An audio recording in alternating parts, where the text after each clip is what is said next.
apa seru banget? The Vanishing Half. The Vanishing Half itu tentang ada konflik rasial lah di Amerika Serikat. Jadi ada orang kulit hitam yang ingin menjadi kulit putih karena supaya dia hidupnya lebih mudah gitu. Ini fakta zaman dulu ya berarti. tahun 60-an lah di Amerika. Ini fakta menarik. Nah pemirsa, emang hari ini saya dan Rifan tuh lagi janjian karena sebentar lagi kita mau ke perpustakaan Kongres. Mau lihat di situ kira-kira bisa nggak ya duduk-duduk baca-baca.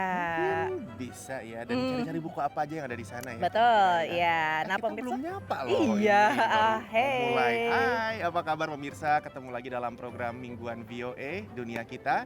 Saya Rifan Wiastono. dan Aryatna Budianto dari Washington DC. Kami ingin mengajak Anda untuk melihat liputan tentang serba-serbi baca ya di Amerika. Ini karena di Indonesia lagi dalam rangka apa nih? Tanggal 17 Mei nanti itu adalah Hari Buku Nasional nih. Hari Buku. Ini tahun ke-21 dirayakan dan tujuannya tentunya untuk meningkatkan minat baca di Indonesia. Ya. Karena waktu itu apalagi minat baca masih rendah banget. Betul. Tingkat penjualan buku tuh jelek banget deh dulu waktu di Indonesia tahun 2002 itu. Sekarang berusaha untuk ditingkatkan dengan adanya peringatan-peringatan kayak gini. Betul. Nah, memang kebiasaan atau kecintaan terhadap buku itu ditularkan sejak dini di Amerika Serikat. Tapi sayangnya menurut saya ya, sekarang ini banyak sekali daerah-daerah, perpustakaan, pemerintah daerah dan juga sekolah-sekolah yang mulai melarang buku.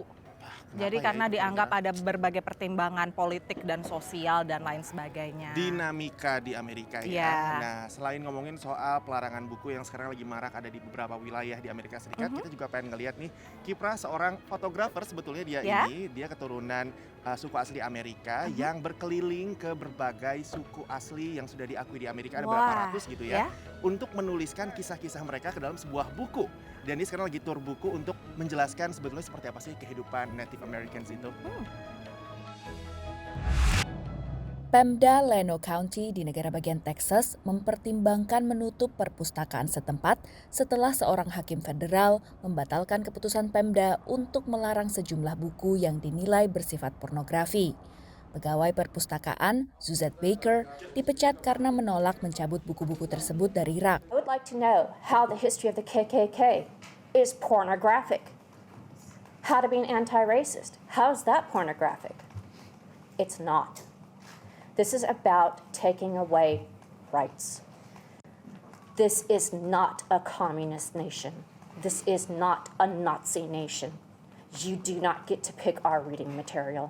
Tambahnya, kebanyakan buku yang dilarang adalah terkait isu LGBTQ dan warga non-kulit putih. Emmett termasuk warga Llano yang ingin perpustakaan ditutup.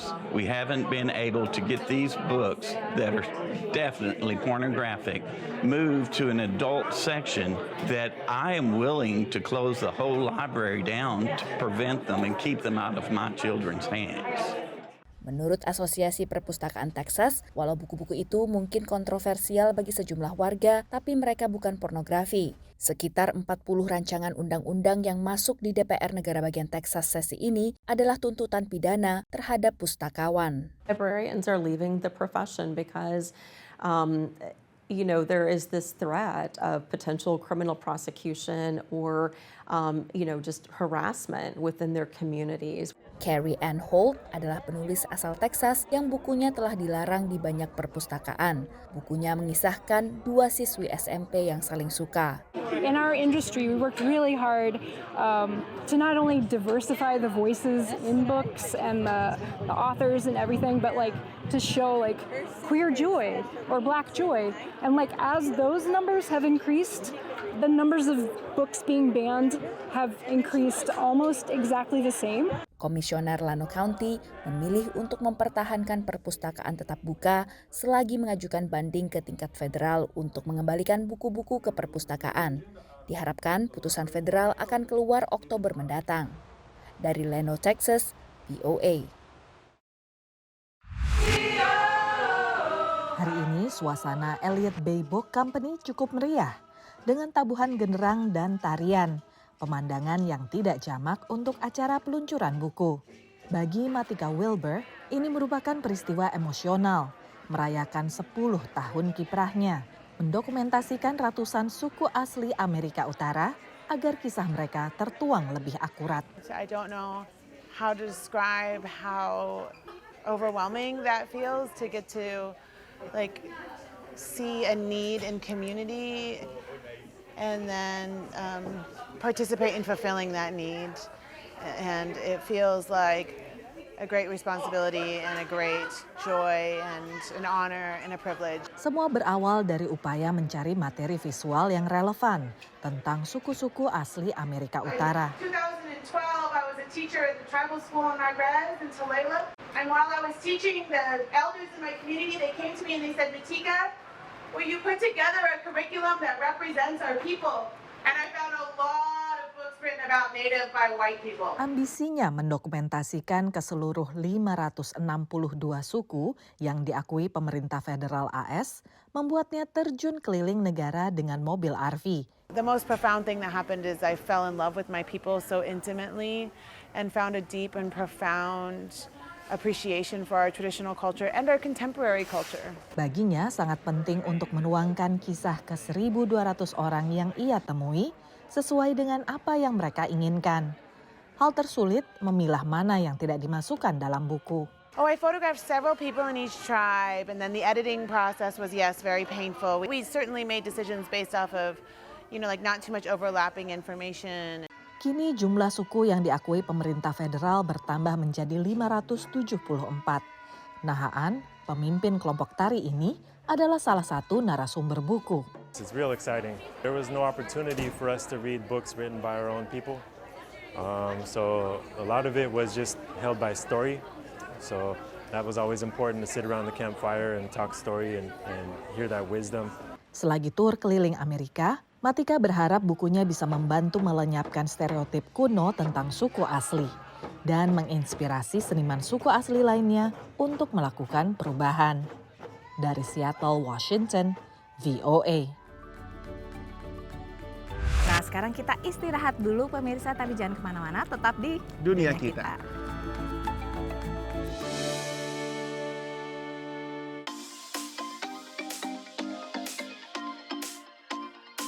Pemirsa, masih dalam Dunia Kita dan kali ini kita udah ada di depan Library of Congress. Ini perpustakaan Kongres, salah satu perpustakaan paling besar koleksi di dunia ya. Nah kita masih ngobrol-ngobrol soal kalau di Indonesia ada Hari Buku Nasional. Betul. Dan di Amerika Serikat minat membaca itu memang sudah digalakan sejak kecil. Dan caranya sekarang lebih interaktif lagi ya, nggak cuman kayak buku paper gitu ya bentuknya. Misalnya bukunya buku cerita nih, buku bergambar. Kalau misalnya kita lihat buku itu nggak cuma pakai mata telanjang tapi pakai handphone, itu bisa hidup gambar-gambarnya, warnanya nyala. Augmented reality. Augmented reality books. Ini sekarang lagi banyak juga yang meminati ini, termasuk juga para orang-orang teknologi dan juga para pengarang. Ya, menarik sekali. Dan selanjutnya kita akan berkenalan dengan seorang pria yang berprofesi sebagai novelis 1 menit. Gimana tuh maksudnya novel 1 Jadi, menit? Bacanya 1 menit nih, baca novel 1 menit. Pokoknya dia bisa membuat sebuah novel tentang siapapun yang dia temui di jalanan. Wow. Nah, langsung aja yuk kita lihat liputannya. Seniman Los Angeles ini menciptakan buku dengan realita tertambah XR atau Extended Reality yang mensimulasi medium digital menjadi nyata. I like that we can break the convention of traditional storytelling with a device like this. Telah lama buku berpindah medium dari kertas ke gawai elektronik seperti ponsel, e-reader, atau komputer. Seniman pun terus mengadaptasi cara bertutur cerita secara lebih modern. Bagi Sutu, semua berawal dari eksperimen di jalanan Sydney, Australia, kota asalnya. Ia menaruh karya seni medium kertas pada sejumlah gedung dan menghidupkannya dengan sorotan lampu. Dari situ lahir buku komik realita tertambah pertamanya, Modern Polaxis, tentang penjelajah waktu yang paranoid. The idea is that you use the augmented reality app to reveal his secret journal. Ia menciptakan alat online sehingga orang bisa mengakses karya seninya. Untuk proyek terbarunya, Prosthetic Reality, ia memilih 45 karya seni-seniman seluruh dunia yang menggunakan alat AR-nya. Salah satunya dari Amerika. Ia menggambar budak kulit hitam dijual lalu berganti baju dengan seragam penjara. I thought that was very clever and like use of augmented reality to jump 100 years in time. Menurutnya dalam waktu dekat, orang tak lagi harus menggunakan app.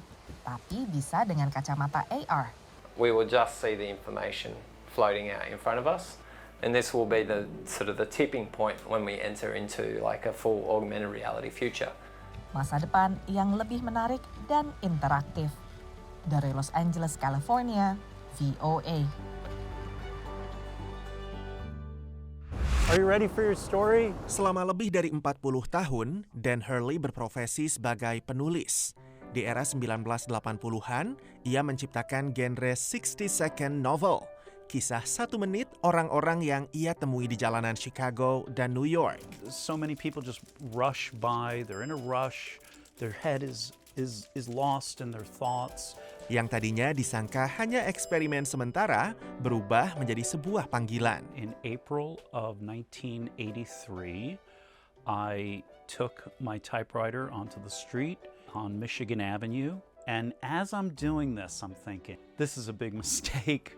I was starting to feel very embarrassed and nervous. So I sit down, I put the little sign, 60-second novel. Sir, would you like a story? Miss, would you like a story?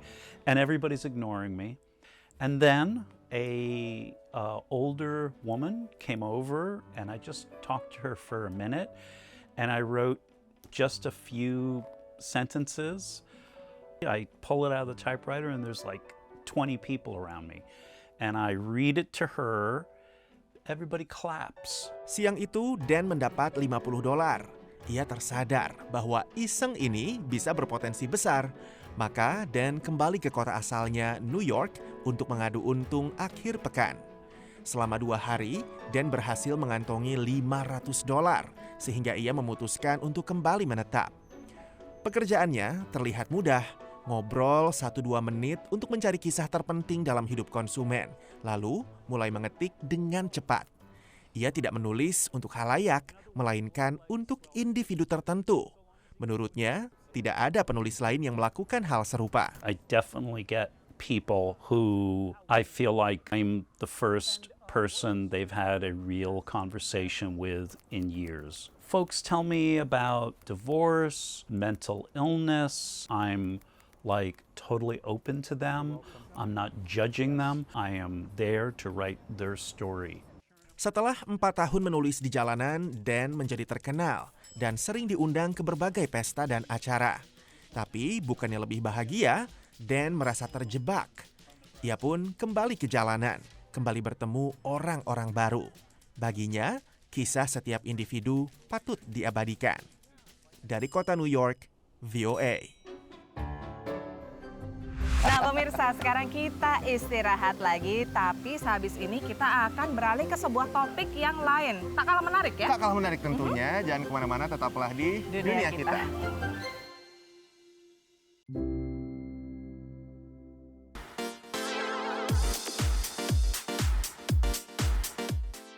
Pemirsa, masih dalam Dunia Kita dan kami masih bawakan dari Washington DC. Dan kalau tadi udah ngomongin soal Hari Buku Nasional di Indonesia dan cerita-cerita soal buku, kali ini kita pengen ngomongin soal Pekan Apresiasi atau penghargaan terhadap guru-guru di Amerika Serikat, Nina. Betul. Nah di segmen ini kami ingin mengajak Anda untuk berkenalan dengan seorang, ini lebih dari guru ya. Maksudnya dia nggak day to day di classroom gitu. Tapi dia adalah pujangga negara bagian California. Wah, dan lebih spesialnya dia adalah pujangga dari keturunan Asia Amerika pertama. Betul. Yang bertugas sebagai pujangga di negara bagian itu. Iya, tugasnya pujangga negara bagian adalah untuk menularkan kecintaan terhadap sastra, terutama puisi di sekolah-sekolah dan juga di luar sekolah.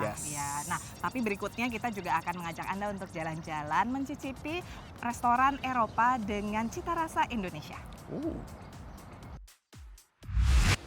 Lee Herrick, Poet Laureate atau pujangga negara bagian California terbaru, diadopsi dari Korea Selatan saat masih berumur 10 tahun. I'm on the steps of a church, wrapped in Monday's Korea Times, telling of the drought in Busan. You can live by the water and still die of thirst. Bagi Holly, kakak adopsi Lee, punya adik keturunan Asia di tahun 1970-an adalah normal.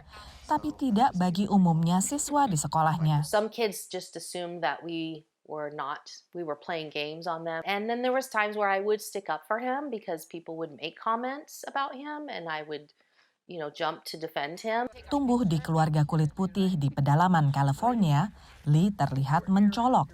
Menurut istrinya, puisi merupakan oase dalam perjalanan Lee mencari identitas. I think Lee's poetry has been a journey in all the different ways he's tried to connect back to South Korea, to Daejeon, and trying to also imagine, through the body of his writing, imagining the bodies of his birth family and trying to meet them.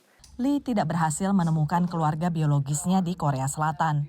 Sebagai pujangga California keturunan Asia pertama, ia berharap bisa menjadi contoh. I always feel like there could have been and maybe should have been somebody before me. But also I'm deeply honored. I still don't know if I've been able to really make sense of it. Sebagai seorang poet laureate, Lee bertugas sebagai duta puisi di sekolah, kampus, dan lainnya. Kisah hidup Lee merupakan contoh keragaman yang dibutuhkan California. The search is looking in your poetry, asking the question, where did I come from? Who were my people? And then figuring out that you're a product of all of those different things. Lee Herrick menjabat sebagai pujangga California hingga 2025. Dari Fresno, California, VOA.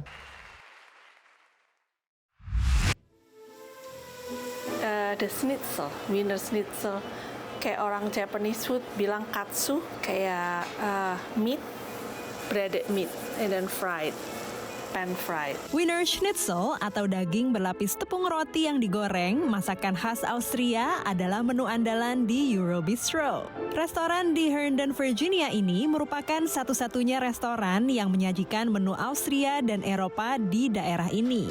Pemiliknya Sujono Setiawati atau Noni, diaspora Indonesia yang menikah dengan Raymond Stiger, seorang chef profesional asal Austria. Raymond suamiku pinter masak loh. Dia kalau misalnya kasih tahu ini ingredientnya aja, bumbunya, udah dia masak sendiri. Keduanya merintis Eurobistro sejak tahun 1999 setelah sebelumnya Raymond yang pindah ke Amerika 50 tahun lalu sempat bekerja di beberapa restoran.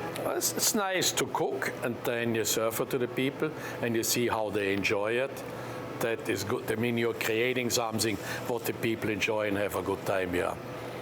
Like sometimes they come in and they say, oh, I don't eat like this, how many years? Finally I find the restaurant and they come back, so you get new customers. Keahlian Chef Raymond mengolah makanan membuat Eurobistro memiliki pelanggan yang setia mampir ke restoran ini hingga mampu bertahan hampir seperempat abad bahkan selama pandemi. Jadi tamu kayak langganan, jadi mereka lebih support gitu. Sehingga memberikan pelayanan yang baik ke pelanggan menjadi salah satu tugas utama Noni di Eurobistro. Dana Rogers, pelanggan setia yang datang setiap minggu sejak restoran mulai berdiri, mengakui hal ini. The people that run it, like her, I mean, and it's a very pleasant family type. And of course, if you like German or Austrian food, there aren't too many of those type of restaurants around. Walau tak mudah, namun pasangan ini berhasil menjalankan bisnis restoran dan menyajikan beragam makanan favorit pelanggan mereka. If your tummy is full, make people happy, right? Smile in their face, that's good. For us, that's good enough. Dari Herndon, Virginia, VOA. Menarik sekali, tapi sayangnya udah 30 menit kami menemani Anda dalam dunia kita, jadi harus pamit. Pemirsa, kalau misalnya mau nonton lagi dunia kita atau program VOA yang lainnya, langsung kunjungi situs kami di voaindonesia.com atau nonton di channel YouTube VOA Indonesia. Dan jangan lupa juga untuk jadi sahabatnya VOA Indonesia dengan follow semua media sosialnya VOA Indonesia, Facebook, Twitter, Instagram. Ya. Termasuk kalau misalnya Anda punya pertanyaan atau usulan soal liputan apa sih yang pengen diliput sama VOA di Amerika Serikat. Apa sih update di Amerika? Nah, langsung kirimkan video pertanyaan Anda lewat direct message atau DM Instagram VOA Indonesia. Ya, kalau gitu kami undur diri dulu dari Washington DC. Saya Ariadna Budianto. Saya Rifan Dwi Astono. Sampai ketemu lagi minggu depan. Dadah.